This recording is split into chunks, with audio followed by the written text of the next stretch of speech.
Hi everybody, welcome to the Steckline Report. Nice to have you aboard today. Talk about a couple of things of mighty importance. We all know about the quake and the tsunami of Japan. What has that done to agriculture? Well, I got to tell you, it has affected it, and it could affect it much more as the days go by. There's still a lot of people trying to ascertain what kind of problems it might develop for our large customer. Let me tell you how large. Japan has an appetite like you won't believe for grains, soybeans, meats, and they rely on imports from the United States to supply them with a lot of those products. In fact, the offices of the Grains Council has talked to the people over there that are loading and unloading ships. They couldn't reach some areas that were impacted by the earthquake and the tsunami. They've been talking with contacts in the feed industry and grain trade. Nobody knows for sure what the major outcome of all this mess will be, but we know there's some problems. About 17% of Japan's feed milling industry was affected by the quake.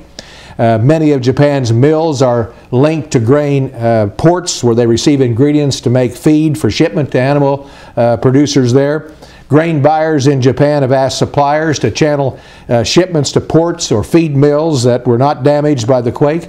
It looks like they are coordinating a lot of things like that to make it possible that they continue to receive product, and they are doing that. They're still buying wheat. At least one port that accepts mostly feed grains was seriously damaged. Other ports in northeastern Japan suffered various levels of harm. But as far as the Wheat Associates director there, he says Japan's Ministry of Agriculture is still tendering for wheat.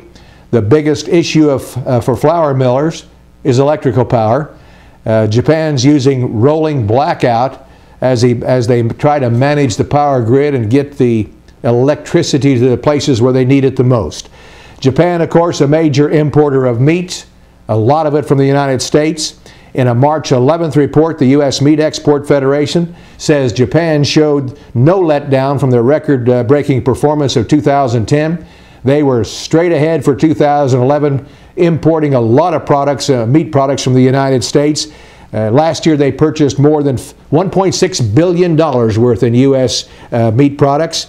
Exports to Japan totaled 133.5 million, an increase of 28% in volume, 24% in value last year over the previous year. So we're talking about a huge customer of ours. Any major effect would have a major effect on our market, needless to say. At this particular point in time, they believe that the effects will be minimal, but nobody knows for sure because there's a lot of areas that still have to be looked at with a much keener eye and with much more information coming out of those areas than what we have currently. In the northeast region of Japan, there's been dramatic effects in terms of the ability of the stores and food service outlets to operate. And in the rest of the country, business is returning to normal, we understand, and that sounds pretty good. Normal, that gets us feeling like maybe a good part of Japan will be back to that stage very, very soon, and that's pretty important. By the way, we do have a very important report coming out March 31st from USDA. I just remind you, that's the Planning Intentions Report. Excuse me, I've got a little bit of a cold today.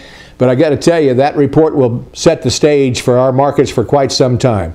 We'll keep you informed here on the Steckline Report, but we see a huge increase in cotton acres, especially in California and in Kansas, and we see a huge increase in corn acres, if they're out there. Thanks for being with us on the Steckline Report.